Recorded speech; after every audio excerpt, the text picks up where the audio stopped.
Comment avoir de bons collaborateurs?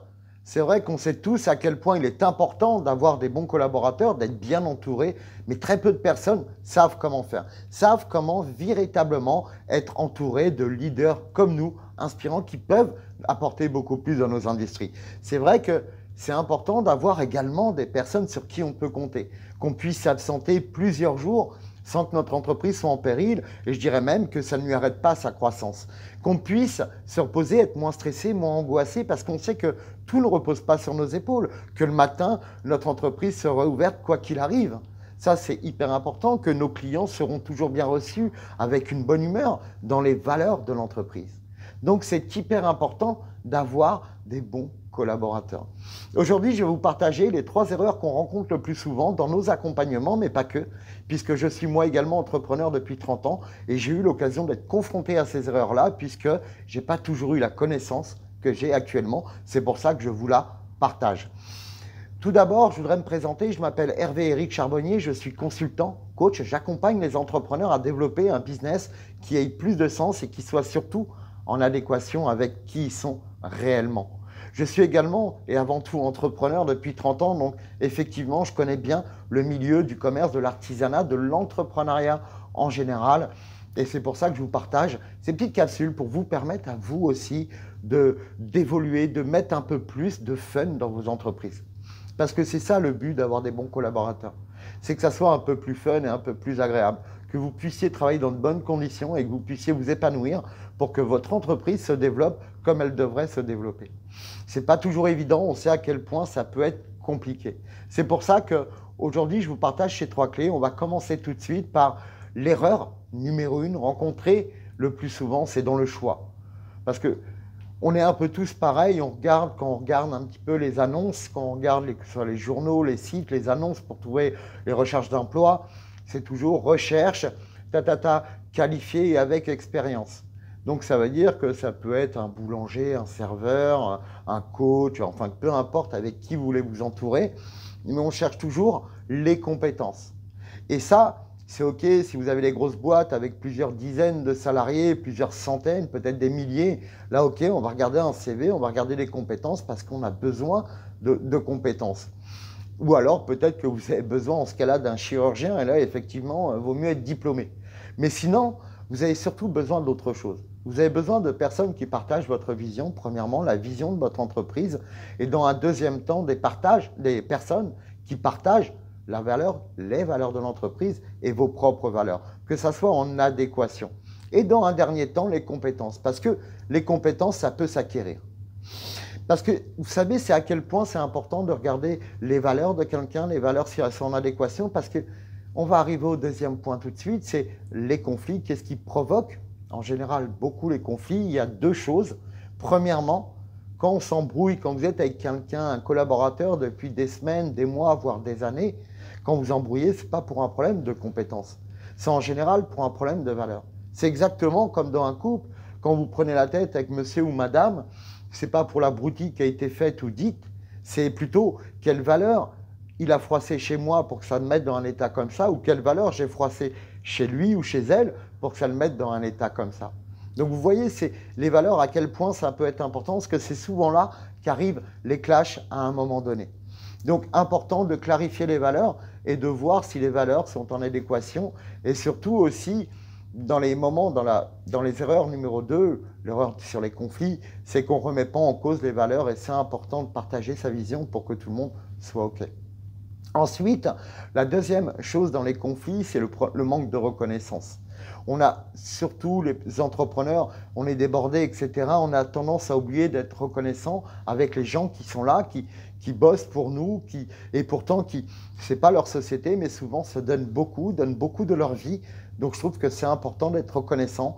Moi, à chaque fois, que ce soit le matin ou le soir, quand on se dit au revoir, je les remercie. Les remercie d'être là, les remercie du travail qu'ils ont donné et à quel point je suis heureux d'être entouré avec eux. Mais également, je suis reconnaissant quand on a des bons résultats, et c'est tout à fait normal que ce soit reconnaissant au niveau financier. Parce que, vous savez, nous, on a en tant que chef d'entreprise la reconnaissance de voir notre bébé grandir, de voir notre entreprise grandir, mais eux, la reconnaissance qu'ils peuvent avoir, c'est de participer à ça. Donc c'est hyper important et vous allez voir, ils vous le rendront énormément. Donc dans les conflits, vous voyez, les deux plus grosses causes dans les conflits, c'est problème de valeur. Qu'est-ce qu'ils ont, qu'est-ce que valeurs ont été froissées pour qu'on s'embrouille comme ça? Et puis deuxièmement, le manque de reconnaissance qui peut être frustrant à la longue.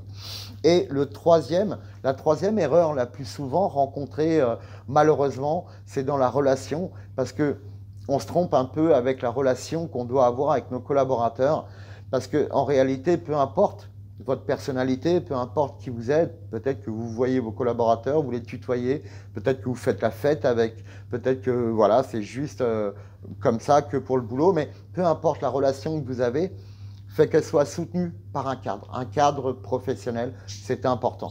Et ce cadre professionnel, ça ne veut pas dire quelque chose de rigide, de difficile, c'est au contraire quelque chose qui nous permet de nous épanouir à l'intérieur. Donc avoir un cadre, ça doit toujours être en adéquation avec les valeurs de l'entreprise. C'est toujours pareil, ok, quand je prends cette décision, quand j'ai ce comportement, quand je fais ça, est-ce que c'est en adéquation avec les valeurs de l'entreprise?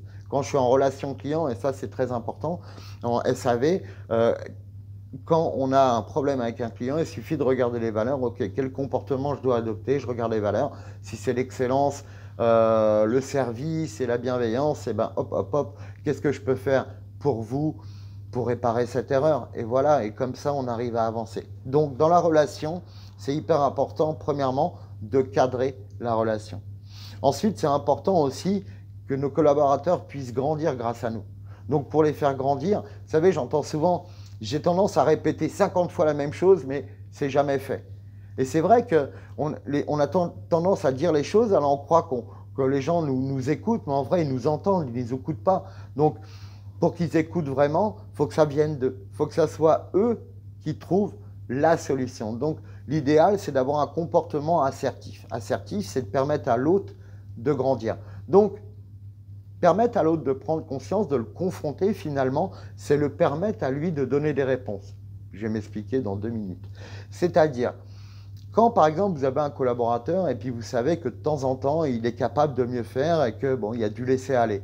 C'est pas la peine de lui dire bon arrête, c'est de la merde ce que tu as fait, etc., etc., comme on peut être un peu compliqué de temps en temps. C'est juste de lui dire écoute, est-ce que tu peux me permettre que je te demande de noter ton travail sur les 4 critères suivants. Premièrement, est-ce que c'est un travail d'apprenti, d'ouvrier, d'expert ou de maître? Maître, c'est celui qui est capable de transmettre. Et là, vous laissez la personne se noter. Voilà, après tu dis, est-ce que tu es capable ou pas de faire mieux? Point. Oui ou non? Oui. Ok, super, j'en étais sûr. Ben voilà, ça permet à l'autre de prendre conscience de ce qu'il a fait et que c'est important, qu'il donne un travail qui corresponde à ce qu'il est. Donc ça, c'est le genre de petite confrontation dans la bienveillance, c'est hyper important. Mais on vient de voir les 3 erreurs les plus courantes, mais il y en a tout un tas. Donc c'est déjà avec le choix, comment vous faites un choix. Deuxièmement, dans les conflits, comment vous gérez les conflits et pourquoi arrivent les conflits. Et troisièmement, c'est dans la relation, quelle relation vous avez avec vos collaborateurs? Êtes-vous assertif? Êtes-vous plutôt rigoureux? Êtes-vous plutôt exigeant, hein? C'est ça, il y en a qui sont exigeants et ça c'est super compliqué. Donc si vous voulez en savoir plus d'ailleurs, parce que là c'est rapide, on en aurait pour 1000 ans sinon, je vous ai préparé une petite masterclass où je vais vous partager 3 réflexes pour avoir une vision complètement différente sur vos collaborateurs, sur comment vous devez être pour avoir des collaborateurs extraordinaires autour de vous. C'est une petite masterclass qui dure 20 minutes, mais ça va un peu plus en profondeur, ça va vous donner un peu plus de détails et vous allez pouvoir vous aussi mettre en place un système qui va vous permettre d'avoir des résultats différents, puisque on sait tous que si l'ambiance est géniale, ça se voit, si l'ambiance est pourrie, les clients le ressentent et on sait à quel point c'est hyper important. Donc voilà, je vous laisse cliquer sur le lien en dessous, c'est complètement gratuit. Vous me laissez votre nom, votre mail, que je puisse vous envoyer votre masterclass et vous me faites des petits retours, ce que vous en pensez, ça me fera plaisir. En tout cas, je vous souhaite tout plein de belles choses. Prenez soin de vous, on sait à quel point c'est important de bien s'entourer, mais avant toute chose, ça sera votre choix à vous de savoir ce que vous voulez dans votre vie, dans votre business et dans votre quotidien. Prenez soin de vous les amis, mes courageux, et je vous dis ciao ciao, à bientôt.